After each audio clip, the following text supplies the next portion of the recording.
गरेश्वर बियाब दुलाराय बाथौ गौथुमनि खुंगा 20थि बोसोरारि जथुम्मानि दिनै नैथि सान।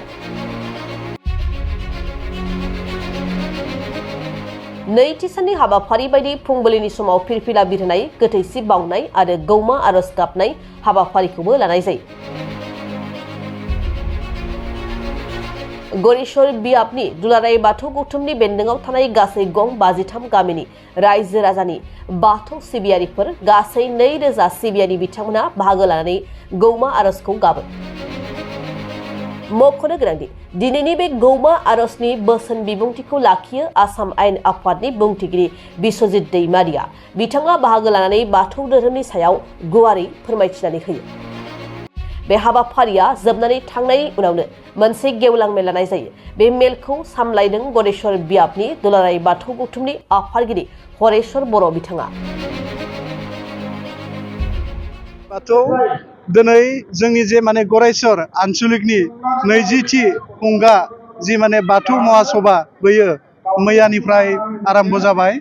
मैया गोबां प्रग्राम बिदिनो जानानै थांबाय आरो दिनै 4 जानुवारि बेवहाय दिनै मेनलि जोंना बेवहाय फुंनि बाहागोआव फिरफिला बिरहोनाय बाथौनि आरो लोगोसे गोथैसि बावनाय, बेनिफ्राय 58टा 58 गामिजों गासिबो खौसेयै गौमा आरज बेवहाय दिनै जाबाय आरो बे गौमा आरजखौ आनुष्ठानिक भाबै बेखेवना होयो बा बेयाव बाहागो लायो जोंनि असम बिधान सभानि स्पिकार मानगोनां श्रीजुत बिश्वजित दैमारि सारा। आरो बेवहाय गोबां बर' हारिनि सोमोन्दै, बर' धोरोमनि सोमोन्दै बेवहाय बिथाङा गोबां मेहेरगोनां बिबुंथि होलांबाय। निश्चय जोंनि जिबिलाक माइनावफोर बेवहाय गोबां हयथ' सोलोंनो मोनदों बर' हारि, बर' धोरोमखौ जों माबायदि आवगायलांनांगोन भबिष्यतआव। आरो बेनिफ्राय गेवलां मेलखौबो जों जागायसिनगोन दसे उनाव। बे गेवलां मेलखौ बेखेवनो थाखाय जोंहा बिटिसिनिनो जोंनि गरेश्वर समस्तिनि मानगोनां MCLA बिथां महेश्वर बसुमतारी सारखौ जोङो लिंहरदों। बिथाङा सफैसिगोन आरो बे गेवलां मेलावनो जोङो गाहाय आलासि हिसाबै लिंहरदों सुरेश इसवारि, फोसावदिं नेहाथारि, दुलाराय बाथौ गौथुम, वेस्ट बेंगल। बिथाङाबो जोंनि गेजेराव नुजाथिफैबाय आरो जोंनि जिथुनिखि बिसम्बि, बे बिसम्बिनि मुङानो जाबाय जरबान्दो आरो बे जरबान्दोखौ जोङो बेखेवनो थाखाय जोंनि आलासि महरै जोङो बेखेवगिरि हिसाबै जों लिंहरदों बिथां बिटिसिनि मानगोनां EM गणेश कसारी सार बिथांखौ। बिथाङाबो जोंनि गेजेराव दसे उनाव नुजाथिफैगोन आरो बेवहाय जोंहा बिदिनो एपइन्टेड स्पिकार जर'खा आलासि, बे जर'खा आलासि हिसाबै जोङो जोंनि बिटिसिनिनो EM लोमस्राव दैमारि सारखौबो जों लिंहरदो आरो बिथाङाबो दसे उनाव नुजाथिफैगोन। बिदिनो जोंनि बर' हारिखौ जोङो धोरोमनि लामाजों माबायदि खौसेथियै जों लांनो हागोन, बेनि थाखाय जाहाथे इसोरा जोंखौ सानफ्रोमबो सहायखौ जुगहोयो।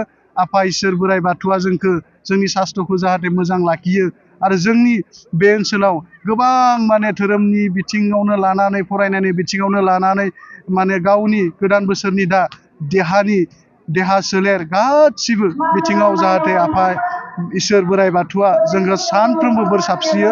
बेखौ जोङो 20थि जिथुनिखि बोसोरसालिया जथुम्मा, जोंनि बे 20थि बोसोरसालिया जथुम्मानिफ्राय जोङो इसोरनियाव बोर बिहरबाय। गोजोन्थों। नमस्कार, जय आफा बोराइ बाथौ। আজি আমাৰ যিটো আমাৰ गरेश्वर বাথৌ আঞ্চলিক বাথৌ মহাসভাৰ আজি দ্বিতীয় দিন চলি আছে। আজি 4 জানুৱাৰী। ইয়াত আমাৰ আজি ফাৰ্ষ্ট প্ৰথমটো কাৰ্যসূচী হিচাপে পতাকা উত্তোলন ইতিমধ্যে হৈ গ'ল। তাৰপিছত আমাৰ গৌমা আৰজ, যৌথভাৱে আৰজ, এই আৰজটো ইতিমধ্যে আমাৰ হৈ গ'ল। এই আৰজত আমাৰ মাজত উপস্থিত হৈছিল শ্ৰদ্ধাৰ শ্ৰীযুত বিশ্বজিৎ दैमारि ছাৰ, আমাৰ স্পিকাৰ অসম, তেখেতে ইতিমধ্যে আহি পালে সুন্দৰভাৱে ইয়াত বক্তব্য ৰাখি গ'ল।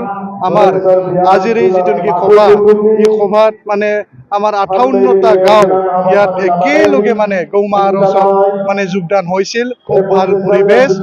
আৰু ইয়াৰ পিছতে আমাৰ মুকলি সভা আৰম্ভ হ'ব। এই মুকলি সভাত আমাৰ বেংটলৰ পৰা অতিথি আমি মাতিছোঁ।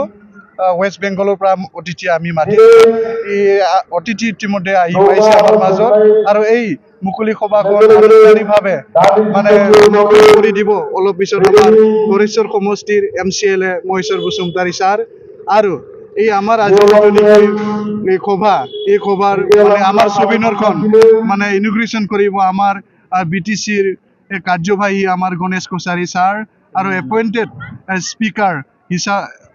স্পিকাৰ হিচাপে আহিব অংশগ্ৰহণ কৰিব আমাৰ BTCৰ EM লোমচাও দৈমাৰী ছাৰ আৰু বিভিন্ন মানে দিশত মানে একেলগে মানে আমি ধৰ্মীয় যিটো নেকি আজিৰ আমাৰ এই সভাত মানে বড়ো যিবিলাক গাঁও অঞ্চল মানে আমাৰ ষ্টুডেণ্ট ছাত্ৰ ছাত্ৰী ইয়াত মানে যৌথভাৱে মানে অংশগ্ৰহণ কৰিছে আৰু ইয়াত মানে বিভিন্ন আমাৰ মাজত ঐক্য শান্তিৰ কাৰণে যিটো নেকি আৰজ বৰাই বাথুৱে যাতে আমাক ভৱিষ্যত বড়ো জাতিক যাতে ভালকে নিয়ে লগতে অন্য মানে জাতিকো যাতে সমিলমিল মানে ভাৱে থাকাৰ কাৰণে মানে আমাক শক্তি প্ৰদান কৰে আফা বৰাই বাথুৱে এইখিনি মই কামনা কৰিছোঁ